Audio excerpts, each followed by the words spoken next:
Good morning students. Class 10th में कृतिका में साना साना हाथ जोड़ी जिसकी लेखिका हैं मधु कांकरिया का हम व्याख्यात्मक अध्ययन कर रहे थे। आज इसी पाठ का हम आगे का अंश का व्याख्यात्मक अध्ययन करेंगे। रफ्ता रफ्ता हम ऊंचाई की ओर बढ़ने लगे, बाजार और लोग और बस्तियां पीछे छूटने लगे। रफ्ता रफ्ता मीन्स धीरे धीरे हम ऊंचाइयों की ओर बढ़ने लगे और हम जैसे जैसे हमारी जीप आगे जा रही थी, लेखिका का कहना है कि बाजार और लोग बस्तियां हमसे पीछे छूटते जा रहे थे। अब परिदृश्य से चलते चलते हमने देखा स्वेटर बुनती नेपाली युवतियाँ और पीठ पर भारी भरकम उनके क्या है कार्टून ढोते बोने से भारी भरकम सामान उनके पीठों पर रहता। और जो नेपाली युवक थे वो जैसे जैसे हमारी क्या है जीप ऊंचाई की ओर जा रही थी, वो व्यक्ति नेपाली व्यक्ति क्या है हमारी आंखों से ओझल होते जा रहे थे और बौने से दिखाई दे रहे थे। अब नीचे देखने पर घाटियों में ताश के घरों की तरह पेड़ पौधे के बीच छोटे छोटे घर दिखाई दे रहे थे। और मैंने जैसे आपको बताया कि जैसे ही लेखिका के साथ मधु कांकरिया के साथ क्या है ड्राइवर कम गाइड भी था और जिसका नाम था जितिन नार्गे। जैसे जैसे उनकी जीप आगे जा रही थी, ऊंचाइयों की ओर जा रही थी, तो लोग क्या है उनको क्या है ताश के समान वो घर नज़र आ रहे थे छोटे छोटे। और उन्होंने देखा कि हिमालय भी अब छोटी छोटी पहाड़ियों के रूप में नहीं बल्कि एक विराट रूप के रूप में हमारे सामने आने वाला था और अपने ना जाने कितने दर्शकों यात्रियों को अपनी पल पल परिवर्तित हिमालय नज़र आ रहा था। और देखते देखते रास्ते वीरान संकरे और जलेबी की तरह घुमावदार हिमालय बड़ा होते होते विशालकाय होने लगा। यानी जैसे जैसे क्या है हमारी जीप आगे जा रही थी तो ऐसा लग रहा था कि हम एक ही जगह पर घूम रहे हों। और ऐसा लग रहा था जैसे पहाड़ के रास्ते बड़े संकरे होते हैं कि जिसमें एक जीप एक तरफ से जा सकती है और दूसरी तरफ खाई होती है, तो संकरे और वीरान होते हैं, सुनसान जगह होती है। और ऐसा लग रहा था कि जलेबी की तरह हम क्या है जैसे जलेबी गोल होती है उसी की तरह हम क्या है उसके हिमालय के चारों ओर घूम रहे हैं। बीच में करिश्मे की तरह रंग बिरंगे फूल दिख रहे थे और भीमकाय पर्वतों के बीच और घाटियों के ऊपर बने संकरे कच्चे पक्के रास्तों से गुजरते यूँ लग रहा था जैसे हम किसी सघन हरियाली वाली गुफा के बीच हिचकोले खाते आगे जा रहे हैं। यानी जो पहाड़ का रास्ता था वह उसके बारे में लेखिका ने वर्णन किया है।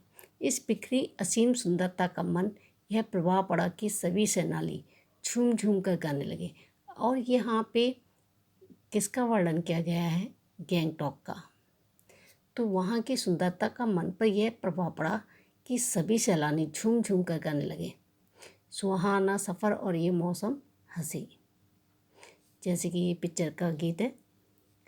पर मैं मौन थी, किसी ऋषि की तरह शांत थी। मैं चाहती थी कि इस सारे परिदृश्य को मैं अपने भीतर भर लूं और मेरे भीतर कुछ बूंद बूंद पिघलने लगा था। जीप की खिड़की से मैंने मुंडकी कहते हैं अपने सिर को खिड़की से बाहर निकाला और मैं कभी आसमान को छूते पर्वतों को शिखर को देखती तो कभी ऊपर से दूध की धार की तरह बहते हुए झरने को देखती मैं, तो कभी नीचे चिकने चिकने गुलाबी पत्थरों के बीच इठला कर बहती चांदी की तरह कौंद मारती बनी ठनी तीस्ता नदी को।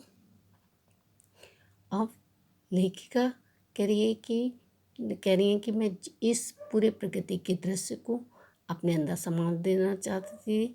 सिलीगुड़ी से ही हमारे साथ भी ये तीस्ता नदी थी, पर यहाँ उसका सौंदर्य प्रकाष्ठा पर था। इतनी खूबसूरत नदी मैंने पहली बार देखी थी। मैं रोमांचित थी और पुलकित थी।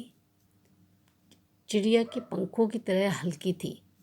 मेरे नखपति मेरे विशाल, मैंने हिमालय को सलामी देनी चाहिए।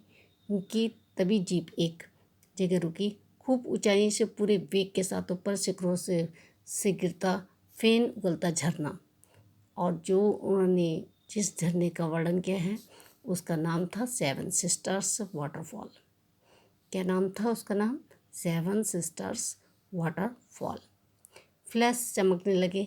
सभी सैलानी इन खूबसूरत लम्हों की रंगत को कैमरे में कैद करना चाहते थे।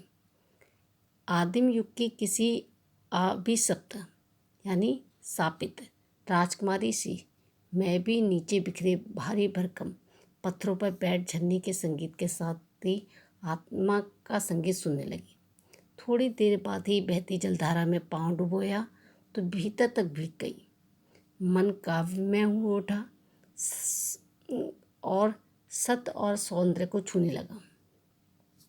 जीवन के अनंतता का प्रतीक यह झरना, उन अद्भुत अनूठे क्षणों में मुझे जीवन की शक्ति का एहसास हो रहा था, और वो झरने का नाम था सेवन सिस्टर्स वाटरफॉल। इस कदर प्रतीत हुआ कि जैसे मैं स्वयं भी देश और काल की सरहदों से दूर बहती धारा बन बहने लगी हूँ।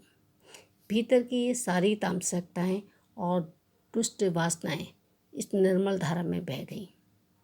यानी लेखिका को सेवन सिस्टर वाटरफॉल को देखकर लगा कि उन्होंने उसमें पैर डुबोए, और उनको लगा कि जैसे मैं क्या है स्वयं देश और काल की सरहदों से दूर बहती धारा बन बहने लगी हूँ, और भीतर की सारी जो बुराइयाँ हैं वह दूर हो गई हैं, इस निर्मल धारा में बह गई हैं।